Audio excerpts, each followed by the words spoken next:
मेरे बच्चे, मुझे पता है तुम मेरे भरोसे बैठे हो कि माता, आपने मुझसे अनेकों बार बोला है कि उन सब को माफ कर दो जिसने मेरे साथ बुरा किया। आपके कहने पर मैंने उन सब को माफ कर दिया माता, पर मैं वो दर्द कभी नहीं भूल सकता हूँ जो उन लोगों ने मुझे दिया है। वो जख्म आज भी दर्द देता है और ऐसा लगता है जैसे वो कल की ही बात थी जब वो सब कुछ हुआ था मेरे साथ। मुझे पता है मेरे बच्चे कि तुम्हारा वो जख्म इतनी आसानी से भरने वाला नहीं है, क्योंकि वो लोग तुम्हारे सामने ही हैं जिन्होंने तुम्हें बर्बाद करने की अनेक कोशिश की। और मुझे यह भी पता है कि वो व्यक्ति जो तुम्हें बर्बाद करके चला गया, जो तुम्हें रोता हुआ छोड़ की सोचुआ कर चला गया, वो एक वक्त पर तुम्हारा सब कुछ था। तुम मुझसे ज्यादा तो उसका नाम लेते थे। दिन रात उसके अलावा तुम्हें कोई दिखता ही नहीं था। और मुझे यह भी पता है कि वो व्यक्ति तुम्हारा हो सकता था, पर वो तुम्हारा हो नहीं पाया मेरे बच्चे, क्योंकि उसने सही निर्णय नहीं लिया। उसे जब तुम्हें चुनना चाहिए था तब उसने तुम्हें नहीं चुना। उसने जो तुम्हें भविष्य के सपने दिखाए थे, जो तुम्हारे साथ परिवार बसाने का सपना दिखाया था, जब उन सपनों को पूरा करने का समय आया तो उसने तुम्हारे ऊपर पैसों को चुना। उस दिन है तुम्हारे ऊपर ये चुना कि इससे विवाह करके या इसके साथ मेरा फायदा क्या है। पर तुमने तो ऐसा कभी कुछ नहीं किया था। ना जाने कितने सालों तक तुम हंसते भी सिर्फ उसके लिए ही थे। अपनी खुशियों का त्याग कर दिया था तुमने, अपनी हर एक चीज का त्याग कर दिया था तुमने। उसे जो अच्छा नहीं लगता था तुम तो वो कभी करने की सोचते भी नहीं थे। मेरे बच्चे, मुझे अपनी माता मानते हो तो हाँ टाइप करके लाइक करो। मेरे बच्चे, उसने तुम्हें छोड़ ढकर बाकी सब कुछ चुन लिया। तुम गिद्ध गिद्धाए, तुमने उसके पैर पग डिड्डे कि वो ऐसा ना करे, सब कुछ ठीक हो जाएगा, परिस्थितियां बदल जाएंगी। पर उसने तुम्हारी एक ना सुनी मेरे बच्चे, और वो तुम्हें बिलखता हुआ रोता हुआ छोड़कर चला गया। तो वो दर्द इतनी आसानी से तो नहीं भरेगा, क्योंकि तुम आज भी रोते हो। जब तुम्हें वो दिन याद आते हैं तुम आज भी रोते हो कि कैसे तुमने अपना सब कुछ कुर्बान कर दिया है एक व्यक्ति के लिए, पर बदले में तो तुम्हें आज तक एक माफी तक नहीं मिली। तुम्हें यह तक नहीं सुनने को मिला कि हाँ, मुझसे गलती हो गई है, मुझे माफ कर दो। अब तो बस तुम यही सोचते हो कि मैं कैसे सब कुछ शुरू करूं। मुझे करना तो बहुत कुछ है, पर उतने सालों ने मुझे पीछे खींच दिया है। मुझे कोई मार्ग दिखा दे जिसमें मार्ग पर चलकर मैं सफल हो जाऊं, और मैं उस व्यक्ति को उसकी औकात दिखा दूं, बिना उससे कुछ कहे, बिना उससे बात किए। मैं जमाने को दिखा दूं कि वह गलत था, मैं नहीं। मेरे बच्चे, इस पर विश्वास है तो 666 अंक टाइप करके इस चैनल को सब्सक्राइब करो। मेरे बच्चे, तुम्हारे अनुभव ने तुम्हें भी बदल दिया है। अब तुम्हें किसी पर यकीन नहीं होता है, अब तुम्हें प्यार पर यकीन नहीं है। तुम्हें तो बस यही लगता है कि प्यार एक दिखावा होता है जिसमें कुछ समय तक लोग बहुत अच्छे होते हैं, जब तक आप उनका असली रूप नहीं जानते हो। और जब आप उनका असली रूप जान जाते हो तो सब कुछ बर्बाद हो जाता है। उस समय वह व्यक्ति आपको छोड़कर चला जाता है। जब आप उस पर सबसे ज्यादा निर्धारित रहते हो, आपके सपने बर्बाद हो जाते हैं, आपका जीवन बर्बाद हो जाता है, जिससे जब तक उनका मन करता है वो खेलते हैं। उसके बाद वो सब कुछ छोड़ छाड़ कर चले जाते हैं। कोई मरे या जिए, उससे उन्हें कोई फर्क नहीं पड़ रहा है। तो मेरे बच्चे, इतना भार लेकर मत चलो, क्योंकि उसको उसके कर्मों का फल मिलने लगा है, और उसके साथ भी वही सब कुछ हो रहा है जो उसने एक वक्त पर तुम्हारे साथ किया था। उसको मुझ पर या कर्मों पर यकीन नहीं होता था। उसको अगर कोई कहे कि कर्म के फल मिलते हैं तो वो हंस देता था, पर अब उसके भी विचार बदल रहे हैं, क्योंकि उसको उसके कर्मों का फल मिल रहा है। और अब उसको ये एहसास हो रहा है कि उसने किसी व्यक्ति के साथ बहुत बुरा किया था, इसीलिए उसके साथ भी वो सब हो रहा है। उसको तो ऐसा प्रतीत हो रहा है जैसे उसके सामने एक पिक्चर चल रही है, और उसको ऐसा लग रहा है कि अतीत में मैं किसी के साथ कर चुका हूँ जो अब मेरे साथ हो रहा है। उसने तुम्हें छोड़ ढाकर किसी और का हाथ थामा था, वो व्यक्ति भी अब उसके साथ वही कर रहा है। वो बोल रहा है, उठो तो उठो, बैठो तो बैठो। वो उसको अपने इशारों पर नचा रहा है और उसके बदले में उसकी कोई कदर नहीं है। वो चाहे उस व्यक्ति के लिए कितना भी कर ले, उसका कोई सम्मान नहीं है, उसके भावनाओं की कोई कदर नहीं है। और अब उसका हाल ऐसा हो गया है मेरे बच्चे कि वो किसी के सामने रो भी नहीं पा रहा है, वो किसी को भी अपना दर्द नहीं बता पा रहा है, क्योंकि उसके इर्द गिर्द जितने भी लोग हैं सबको पता है वो कैसा व्यक्ति था और उसने लोगों के साथ कितनी धोखाधड़ी की है। इसलिए उसकी बातों पर अब कोई यकीन नहीं कर रहा है। तो जो गलत कर्म वह करता चला जा रहा था, लोगों को तकलीफ पहुंचाता चला जा रहा था, अब वो कर्म उसके ऊपर पलटकर आ रहे हैं और अब उसका किसी भी रिश्ते में कोई सम्मान नहीं है। उसकी कहीं भी कभी भी बेइज्जती हो जाती है, कोई उसको कुछ नहीं समझता है। उसने यही सोचकर तुम्हारा साथ छोड़ दिया था कि मुझे इसके साथ फायदा क्या है, मुझे इसके जैसी साधारण जिंदगी नहीं जीनी है। इसके पास है, इसके परिवार के पास है ही क्या। तो अब वो इंसान उस साधारण जिंदगी को जीने के लिए विवश हो जाएगा मेरे बच्चे। और वो किसी के सामने नहीं रो रहा है, वो तो आज भी लोगों से हंसकर मिल रहा है, बस अंदर ही अंदर घुट रहा है। और वो घुटन उसको अंदर अंदर खाए जा रही है, जैसा उसने एक वक्त पर तुम्हारे साथ किया था।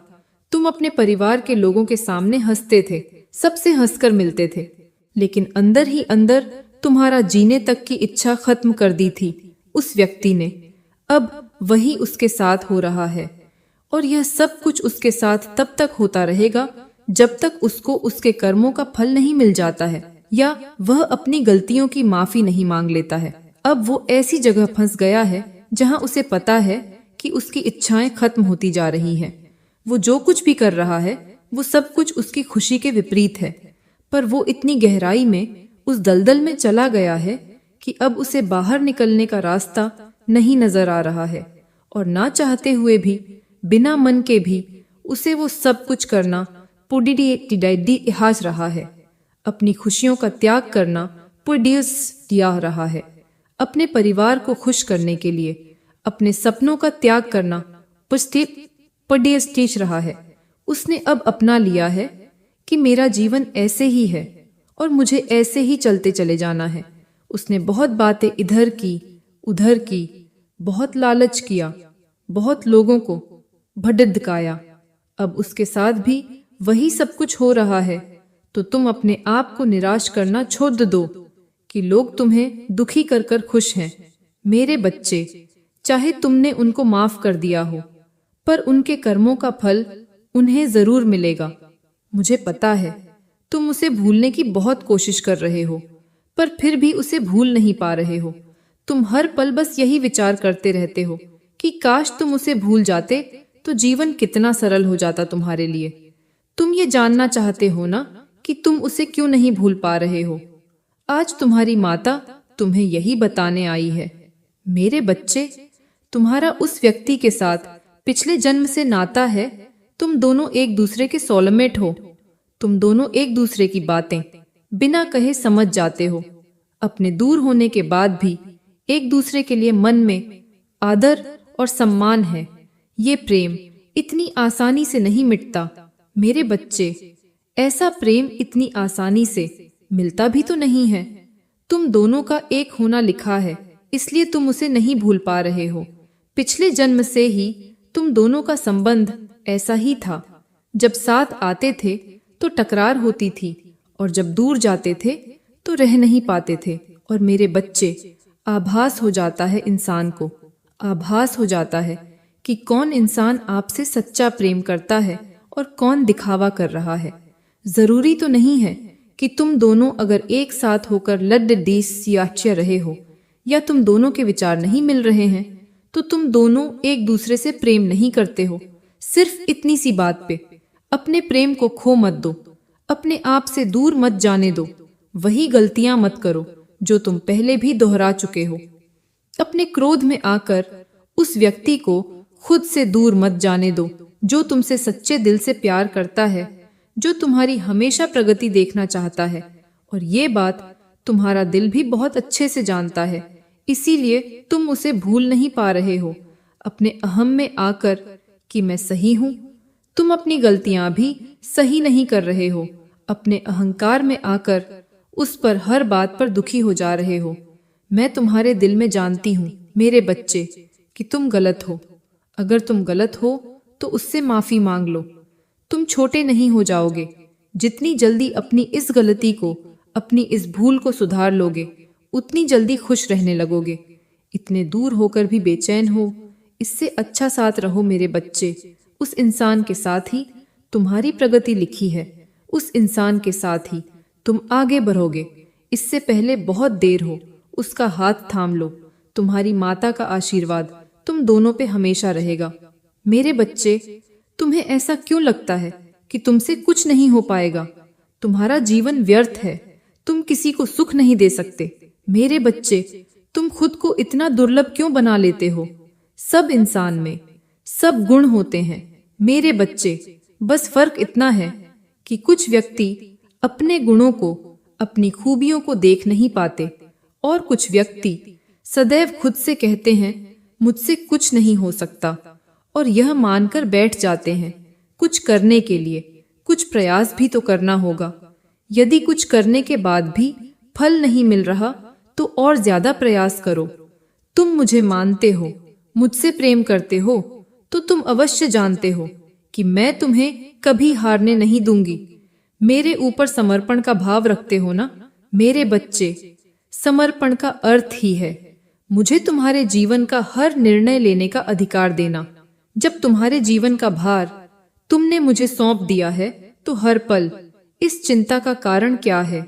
यदि समर्पण केवल तुम्हारे मुख से हो रहा है और मन अभी भी है कि क्यों नहीं हो रहा है, कैसा होगा, कब होगा, इस चिंता में डूबा है, तो वह पूर्णता समर्पण नहीं है। यदि तुम पूर्णता समर्पण के साथ अपना कर्म सही रखो तो तुम बहुत जल्द अपने लक्ष्य में सफल हो जाओगे। यह निश्चित है, और यह मेरा तुमसे वादा भी है टीए। ओम नमः शिवाय। मेरे बच्चे, अब जीत का टंका तुम्हारा बजेगा। यदि आज तुम इस संदेश को पढ़ रहे हो तो यकीनन इसमें तुम्हारा ही संदेश आया है। जी हाँ मेरे बच्चे, तुम एक सफल योद्धा की तरह सभी संकटों को गिराते हुए विजयी होने वाले हो। चारों ओर भीड़ होंगी तुम्हें देखने को। जैसे एक राजा का सम्मान होता है, तुम भी उसी सम्मान के हकदार हो, क्योंकि तुम एक वीर योद्धा हो। तुम एक विजयी राजा हो जो अपनी जीत का झंडा लहराने वाला है। मेरे बच्चे, जीत तुम्हारी ही होगी। अब अपनी शक्तियों का कवच धारण कर उद्देश्य की ओर आगे बढ़ो। स्वयं को हारा हुआ, अकेला और निर्बल समझना अब छोड़ दो। तुम तो राजा हो, मेरे महान योद्धा हो। चाहे 1000 कष्ट तुम्हें सहने पड़े, परंतु तुम्हें अपनी प्रजा की रक्षा करनी होती है। यदि आप जीतने के लिए तैयार हैं तो अंक 1 केस की जुम्नी से कहते कईंदा सहीगप और अम्बिक अभी टाइप करें। मेरे प्रिय, जिस समय भी तुम इस संदेश को पढ़ोगे उसी समय तुम्हारे चारों ओर दिव्य शक्तियों का घेराव होगा। तुम प्रसन्नता को अनुभव कर पा रहे होगे, क्योंकि अप्रसन्नता तुम्हारे कदमों में होगी और सफलता तुम्हारे मस्तिष्क पर अभी से विराजमान हो रही है। यदि आपको अपने ईश्वर पर विश्वास है तो इस दिव्य संदेश को अभी लाइक करें। मेरे बच्चे, क्या तुम्हें शुभ संकेत प्राप्त नहीं हो रहे हैं? कुछ ऐसे अंक जिन्हें तुम बार बार देखकर आश्चर्यचकित हो जाते हो, और भी बहुत कुछ तुम्हें दिव्य संकेत प्राप्त हो रहे हैं? यदि हाँ, तो पुष्टि करने के लिए 222 अवश्य लिखें। मेरे प्रिय, तुम्हारे अंदर सभी गुण एक राजा के भांति ही तो हैं। इस बात को भले ही तुम ना जानते हो, परंतु तुम निडर एक वीर योद्धा हो। तुमने कठिन से कठिन परिस्थितियों को पार करके आज यहाँ तक पहुँच गए हो। तुमने सदैव धैर्य पूर्वक एक राजा के भांति ही अपने जीवन में घट रही घटनाओं को जानने की कोशिश की है। यदि कुछ भी बुरा भी तुम्हारे साथ घटित हो जाता है, तभी तुम स्मरण रखते हो कि यह सब ईश्वर की इच्छा से ही हो रहा है। और इसी प्रकार संसार में जो कुछ भी घटनाएं घटित हो रही हैं, वह भी ईश्वर की इच्छा से ही हो रही हैं। यह सभी एक विशेष कारण से ही हो रही हैं, और यह बात तुम स्वीकार करने से कभी भी इनकार नहीं करते हो। यदि आप सही स्थिति, सही मार्गदर्शन चाहते हैं तो अंक 333 लिखें। मेरे प्रिय, यदि अभी लोग तुम्हें कोई ऐसी बातें कह देते हैं जिनके कारण तुम्हारा मनोबल गिरने लगता है, किंतु फिर भी तुम अपने धैर्य को नहीं खोते हो, क्योंकि तुम्हारा विश्वास और तुम्हारी निष्ठा मुझ में है, जो किसी भी परिस्थिति में कम नहीं होती, कभी भी नहीं। हर दिशा को सुरक्षित करने के लिए अंक 4-4-4 लिखें। हर एक क्षण ब्रह्मांड की दिव्य शक्तियों से तुम जुड़े हुए होते हो। जिस व्यक्ति में इतना धैर्य हो कि वह हर परिस्थिति से संतुष्ट रहे और हर गलत परिस्थितियों को भी ईश्वर की इच्छा मानकर चले, सही मायनों में एक वीर योद्धा, एक विजयी योद्धा। ऐसे ही तो होते हैं। तुम्हारा जीवन किस परिस्थिति से गुजरकर और किन परिस्थितियों से जुड़ जाता है, यह तुम भी नहीं जान सकते हो, परंतु यह धैर्य ही है जिसने तुम्हें इतना कुछ सिखा दिया है। अंक 777 लिखें और कहें, मैं बहुत भाग्यशाली हूँ। ईश्वर का सच्चा मार्गदर्शन मुझे प्राप्त हो रहा है। मेरे प्रिय, कुछ ऐसी बातें हैं जिन्हें तुम अभी नहीं जान सकते हो, परंतु समय के साथ सब कुछ जान पाओगे। अपने जीवन में यदि